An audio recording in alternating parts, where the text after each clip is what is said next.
नमस्कार साथियों, स्वागत है आपके अपने ऑनलाइन प्लेटफॉर्म विद्या एकेडमी पर। मैं योगेश कुमार आपका हार्दिक स्वागत और अभिनंदन करता हूं। आज है 19 सितंबर 2024। तो 19 सितंबर 2024 को जो भी महत्वपूर्ण करंट अफेयर्स है उन सभी का हम यहाँ पर विस्तृत अध्ययन करने वाले हैं। एक छोटा सा टारगेट जरूर डिसाइड किया करिए सुबह मॉर्निंग में उठकर कि हाँ, आज मुझे ये पढ़ना है और इतना मुझे कवर करना है, और उस चीज़ को पढ़ने के लिए आप पूरे दिन प्रयास करेंगे तो एक ना एक दिन जरूर ऐसा आएगा कि जिस दिन आप टारगेट बनाएंगे उस टारगेट को आप पूरे दिन में अचीव जरूर कर पाएंगे। तो छोटे छोटे से प्रयास या छोटे छोटे से टारगेट की है हमें जो है सफलता की ओर ले जाते हैं। चलिए फटाफट से पहले हम कल का क्विक रिवीजन कर लेते हैं कि एसबीआई फाउंडेशन ने किसे एसबीआई सम्मान कार्यक्रम से सम्मानित किया है। तो विनोबा भावे। भारत की पहली नमो भारत रैपिड रेल कहां से कहां तक चलाई गई? तो भुज से अहमदाबाद। सीमा 2024 में बेस्ट एक्ट्रेस का अवार्ड किसे दिया गया? ऐश्वर्या राय को दिया गया। चर्चा में रहा टाइफून बेमेगा किस देश में तबाही मचाई? तो चीन शंघाई में। इंजीनियर्स डे कब मनाते हैं? 15 सितंबर को। विश्व ओजोन दिवस कब का है? 16 सितंबर का है। किस राज्य केंद्र शासित प्रदेश में अरविंद केजरीवाल ने अपने पद से इस्तीफा दिया है? तो दिल्ली। दिल्ली के नए मुख्यमंत्री कौन बनी हैं?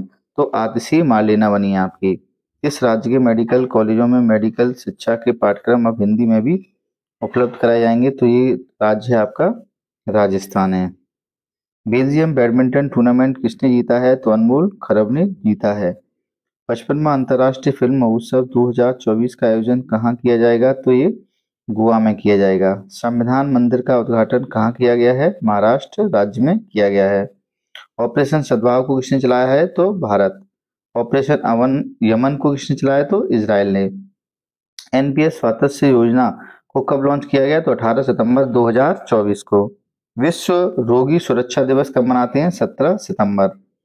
हॉकी एशियन चैंपियंस ट्रॉफी 2024 का विजेता कौन सा देश रहा है? तो भारत रहा है। और आईसीसी अगस्त 2024 के प्लेयर ऑफ द मंथ किसे चुना गया? मेल में दुनित वेलालेग हैं आपके श्रीलंका के, और फीमेल के हर्षिता समारा विक्रमा है, दोनों श्रीलंका के हैं, चाहे वो मेल हो चाहे वो फीमेल हो। स्टार्ट करते हैं आज की करंट अफेयर। सभी प्रश्न आपके काफी महत्वपूर्ण हैं कि जॉर्डन के नए प्रधानमंत्री के रूप में किसे नियुक्त किया गया है?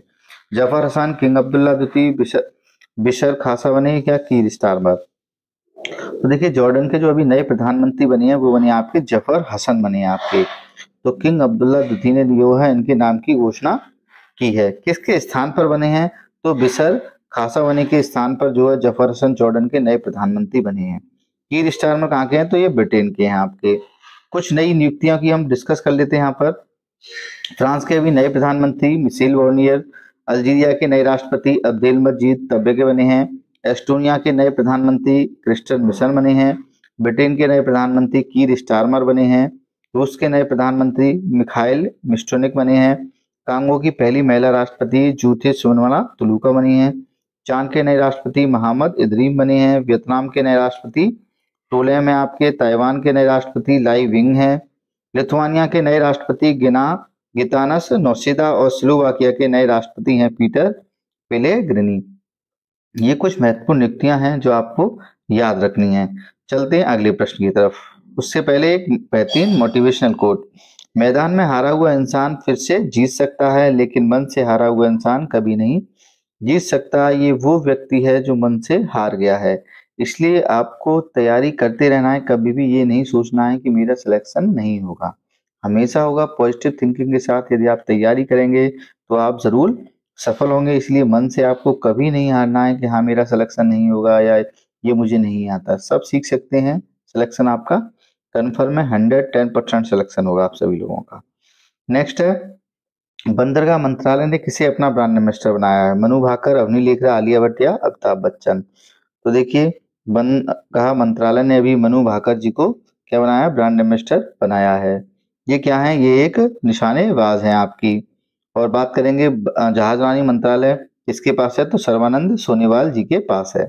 कुछ महत्वपूर्ण ब्रांड एम्बेसडर देख लेते हैं। बेटी बचाओ बेटी पढ़ाओ की ब्रांड एम्बेसडर हैं पिंकी। पश्चिम बंगाल और त्रिपुरा के ब्रांड एम्बेसडर हैं सौरभ गांगुली। जियो मार्ट हुआ, स्वराज ट्रैक्टर हुआ, इसके मार्ट है ब्रांड एम्बेसडर है महेंद्र सिंह धोनी। ग्रेटो के हैं युवराज सिंह, लॉरियस लॉरियस और एवरेडी के नीरज चोपड़ा हैं।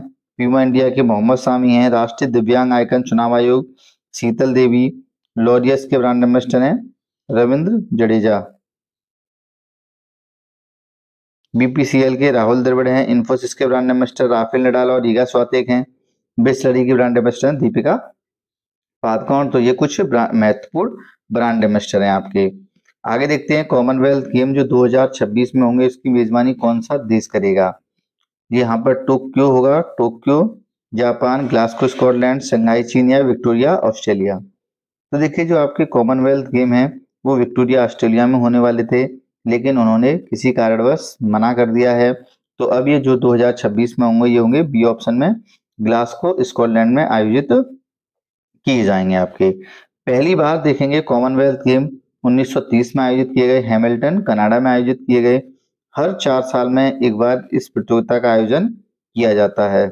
ऐसा 2 बार हुआ है जब कॉमनवेल्थ गेम का आयोजन नहीं किया गया, द्वितीय युद्ध के समय 1942 और 1946 में। कॉमनवेल्थ गेम्स में कितने देश हैं, तो 74 देश हैं इसके सदस्य। इन्हें राष्ट्रमंडल गेम्स भी कहा जाता है। कॉमनवेल्थ गेम के नाम से नहीं आएगा तो राष्ट्रमंडल खेल के नाम से आ जाएगा आपके एग्जाम में। 2026 में कॉमनवेल्थ गेम विक्टोरिया ऑस्ट्रेलिया में आयोजित होने वाले थे, लेकिन बाद में विक्टोरिया ने मना कर दिया। इसके बाद ये गेम्स कहाँ की आयोजित किए गए, ग्लासगो स्कॉटलैंड में। ग्लासगो में इसके पहले 2012 में भी इस प्रतियोगिता का आयोजन किया जा चुका है आपका। चलते हैं अगले प्रश्न की तरफ। अगला प्रश्न है हमारा, 8वें भारत जल सप्ताह 2024 का विषय क्या है, जिसे राष्ट्रपति द्रौपदी मुर्मू जी के द्वारा लॉन्च किया गया है।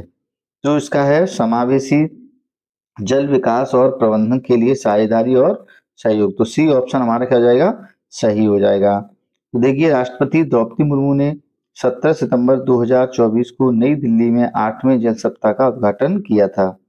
यह कार्यक्रम 17 से 20 सितंबर तक भारत मंडप में आयोजित किया जाएगा और जल शक्ति मंत्री कौन है आपके, गजेंद्र सिंह शेखावत जी हैं। भारत जल सप्ताह स्टॉकहोम जल सप्ताह पर आधारित है जो जल प्रबंधन और सहयोग पर केंद्रित है। 2024 का विषय है समावेशी जल विकास और प्रबंधन के लिए भागीदारी और सहयोग को बढ़ावा देना है। यही आपके जल सप्ताह का मेन उद्देश्य है। नेक्स्ट चलते हैं, हाल ही में किस मंत्रालय ने उद्यमियों को व्यापक सहायता प्रदान करने के लिए भास्कर पहल शुरू की है। तो वाणिज्य और उद्योग मंत्रालय, विज्ञान और प्रौद्योगिकी मंत्रालय, संचार मंत्रालय या विद्युत मंत्रालय। तो इसका आंसर हो जाएगा ए, वाणिज्य और उद्योग मंत्रालय ने जो है भास्कर पहल को शुरू किया है। तो देखिए वाणिज्य और एवं उद्योग मंत्रालय एवं आंतरिक व्यापार संवर्धन विभाग DPIIT ने भारत के स्टार्टअप इकोसिस्टम को बढ़ावा देने के लिए भास्कर नामक पहल को क्या है, लॉन्च किया है। यह प्लेटफॉर्म है आपका स्टार्टअप इंडिया कार्यक्रम के तहत Bharat startup knowledge access registry Bhaskar पहल का क्या है, हिस्सा है। भारत में 1,46,000 से अधिक DPIIT मान्यता प्राप्त स्टार्टअप हैं और भास्कर का उद्देश्य है उद्यमियों और निवेशकों के सामने आने वाली जितनी भी समस्याएं हैं उनका एक बार समाधान करना। जितने स्टार्टअप में समस्याएं आएंगी उन सभी का निपटारा कौन करेगा, भास्कर जो है करने वाला है। चलिए आ जाइए अगले प्रश्न की तरफ। नालको के नए अध्यक्ष और प्रबंध निदेशक किसे बनाया गया है, अमृत मोहन, विजेंद्र प्रताप सिंह, सागर वांसले या मदन मोहन यादव। तो नालको के बनाए गए हैं अभी विजेंद्र प्रताप सिंह को बनाया गया है। तो देखिए नेशनल एल्युमिनियम कंपनी लिमिटेड इसकी फुल फॉर्म होगी और 1981 में इसकी स्थापना की गई है और इसका मुख्यालय कहाँ स्थित है, भुवनेश्वर उड़ीसा में जो है इस संस्था का मुख्यालय स्थित है। नेक्स्ट देखेंगे, वन नेशन वन इलेक्शन के प्रस्ताव को किस देश ने मंजूरी दी है। तो देखिए एक देश होगा और एक ही इलेक्शन होगा, तो ये करने वाला देश बना है भारत। अभी भारत में जो है केंद्रीय जो कैबिनेट है आपका उसने मंजूरी दे दी है। तो क्या है वन नेशन वन इलेक्शन, देखेंगे। देखिए इस कमेटी का गठन किया गया 2 सितंबर 2023 को और इस कमेटी के जो अध्यक्ष थे वो थे आपके पूर्व राष्ट्रपति रामनाथ कोविंद जी थे। इस कमेटी ने अपनी 18,600 पन्नों की रिपोर्ट किसको सौंप दी थी, राष्ट्रपति द्रौपदी मुर्मू को मार्च 2024 में सौंप दी थी। कमेटी ने 7 देशों के चुनाव प्रक्रिया का अध्ययन किया था, जिसमें आपका दक्षिण अफ्रीका है, स्वीडन है, बेल्जियम है, जर्मनी है, जापान है और इंडोनेशिया, फिलीपींस। इन देशों के अध्ययन के बाद 18,626 पन्नों की जो रिपोर्ट है वो किसको सौंप दी थी, राष्ट्रपति द्रौपदी मुर्मू को सौंप दी थी। तो इसी पर जो है क्या कर दी है, कैबिनेट ने मोहर लगा दी है आपकी। नेक्स्ट है, हाल ही में अभ्यास एक्या की शुरुआत कहाँ की गई है? तो देखिए इसकी शुरुआत की गई है चेन्नई तमिलनाडु में। कहाँ पर की गई है? चेन्नई तमिलनाडु में। तो देखिए ये 18 से 19 सितंबर तक आयोजित किया जाएगा। ये कोई अभ्यास नहीं है, ये केवल एक बैठक है आपकी। अभ्यास आयकर राष्ट्रीय आपदा प्रबंधन प्राधिकरण, जो भारत में आपदाएं आती हैं, और भारतीय सेना द्वारा आयोजित एक एकीकृत आपदा प्रबंधन संगोष्ठी और टेबल टॉप अभ्यास है।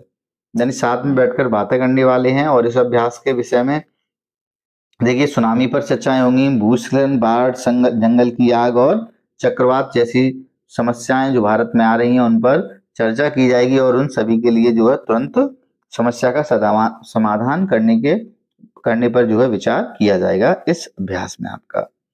नेक्स्ट है, विश्व बांस दिवस हम कब मनाते हैं?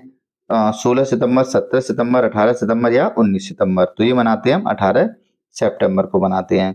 इस वर्ष की थीम क्या है? तो next generation bamboo solution innovation and designs जो है इस वर्ष की थीम है आपकी।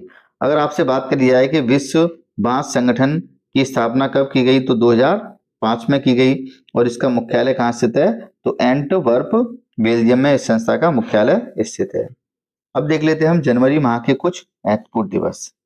2 सितंबर विश्व नारियल दिवस, राष्ट्रीय शिक्षक दिवस 5 सितंबर, अंतर्राष्ट्रीय चैरिटी दिवस 5 सितंबर का है, अंतर्राष्ट्रीय गिद्ध जागरूकता दिवस 7 सितंबर, अंतर्राष्ट्रीय पुलिस सहयोग दिवस 7 सितंबर का है, अंतर्राष्ट्रीय साक्षरता दिवस 8 सितंबर, 10 सितंबर का है विश्व आत्महत्या रोकथाम दिवस, राष्ट्रीय हिंदी दिवस 14 सितंबर, इंजीनियर्स डे 15 सितंबर, विश्व ओजोन दिवस 16 सितंबर का है, विश्व रोगी सुरक्षा दिवस 17 सितंबर का ये दिवस है। आज की वीडियो का लास्ट प्रश्न है आपका, किसने श्री राम इन तमिलगम एंड इंस्पायरेबल बॉन्ड पुस्तक का विमोचन किया है? तो देखिए इस पुस्तक का जो विमोचन है वो किया है तमिलनाडु के जो राज्यपाल हैं RN रवि के द्वारा। तमिलनाडु के मुख्यमंत्री कौन है? MK स्टालिन है। इस पुस्तक के लेखक कौन है? तो डॉक्टर DK हरि और डॉक्टर DK हेमाहरि, इन दोनों के द्वारा लिखित है ये पुस्तक, और विमोचन किया है RN रवि ने। कुछ महत्वपूर्ण पुस्तकों पर हम डिस्कस कर लेते हैं, जैसे फोर्स स्टोर टू डेस्टिनी 2020 पुस्तक जनरल MN नरवणे के द्वारा लिखी गई। संस्कृत के आयाम पुस्तक का विमोचन जनरल VK सिंह के द्वारा की गई, लेकिन लेखक हैं मनोरमा मिश्रा हैं। वाई भारत मैटर्स पुस्तक के लेखक S जयशंकर हैं आपके। राम मंदिर राष्ट्र मंदिर एक साजिश पुस्तक के लेखक हैं RF मोहम्मद। पुस्तक के लेखक प्रोफेसर गीता और RF खान भारती हैं। Breaking the mould Raghuram Rajan है। Welcome to paradise Twinkle Khanna. दो पलकों की छाप में डॉक्टर हिमा जोशी हैं। जेबा इन एक्सीडेंटल सुपर हीरो हिमा कुरैशी। रेसिलियंस इंडिया पुष्कर धामी विमोचन करता है इसके। गांधी ए लाइफ इन 3 कैंपेन्स नामक पुस्तक के लेखक हैं MJ अकबर। तो ये कुछ महत्वपूर्ण आपकी करंट अफेयर्स थी आज की हमने डिस्कस की है। अब बात कर लेते हैं जो आपको कमेंट बॉक्स में आंसर बताना था। केंद्रीय मंत्री अमित शाह ने पोर्ट ब्लेयर का नाम बदलकर क्या रख दिया गया है? श्री विजयापुरम। ये आपके कमेंट बॉक्स में आपको आंसर बताना था। और आज का प्रश्न है, दिल्ली के नए मुख्यमंत्री कौन बने हैं? अरविंद केजरीवाल, मनीष सिसोदिया, आतिशी मार्लेना या सौरभ भारद्वाज? इसका आपको आंसर जो है कमेंट बॉक्स में बताना है। क्लास को शुरू से लेकर लास्ट तक जरूर देखा करिए, आपको बहुत कुछ यहाँ पर सीखने के लिए मिलने वाला है और आपकी तैयारी जो है बहुत अच्छी रहने वाली है। तो आज के लिए धन्यवाद। जय हिंद, जय भारत।